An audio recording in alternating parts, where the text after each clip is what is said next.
Hi friends, welcome back to our channel Uma Paluri vlogs and cooking అండి. ఈరోజు నేను ఎంతో టేస్టీగా ఉండే అందరికీ ఎంతో ఫేవరెట్ అయిన ఎగ్ ఫ్రైడ్ రైస్ని ఇంట్లోనే ఎలాంటి సాసెస్ వేయకుండా ఎలా ప్రిపేర్ చేసుకోవాలి ఏంటి అనేది అయితే చూపించేస్తాను. ఇక్కడ నేను ఒక 20 మెంబర్స్కి అయితే ప్రిపేర్ చేస్తున్నాను.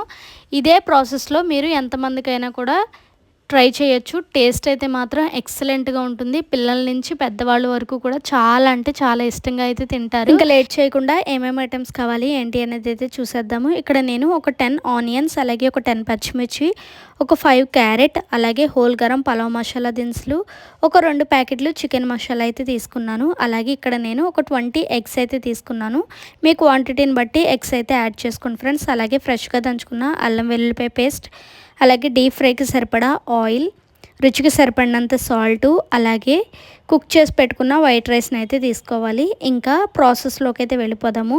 గ్యాస్ ఆన్ చేసుకొని ఒక వెడల్పు గిన్నె పెట్టుకొని అందులోకి ఒక పావు కేజీ ఆయిల్ని అయితే యాడ్ చేసుకోవాలి. ఆయిల్ హీట్ అయ్యాక అందులోకి హోల్ గరం పలావ్ మసాలా దినుసులన్నీ కూడా వేసుకొని కొంచెం ఫ్రై చేసుకోవాలి. ఆ తర్వాత అందులోకి కట్ చేసుకున్న ఆనియన్స్, పచ్చిమిర్చి, అలాగే క్యారెట్ కూడా వేసేసి కొంచెం సాఫ్ట్ అయ్యే వరకు కూడా లో ఫ్లేమ్లో పెట్టుకొని ఫ్రై చేసుకోవాలి.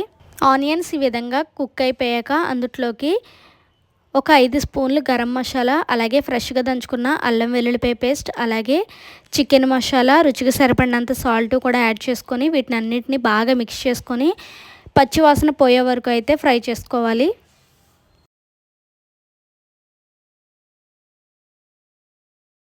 ఇలా ఫ్రై అయిపోయాక అందులోకి ఎగ్స్ని కూడా యాడ్ చేసుకొని బాగా మిక్స్ చేసేసుకొని ఒక 10 మినిట్స్ పాటు అయితే ఫ్రై చేసుకోవాలి. ఈ ఎగ్ ఫ్రైడ్ రైస్లోకి ఆయిల్ అనేది కొంచెం ఎక్కువగానే వేసుకోండి ఫ్రెండ్స్. అప్పుడే టేస్ట్ అనేది చాలా అంటే చాలా బాగుంటుంది.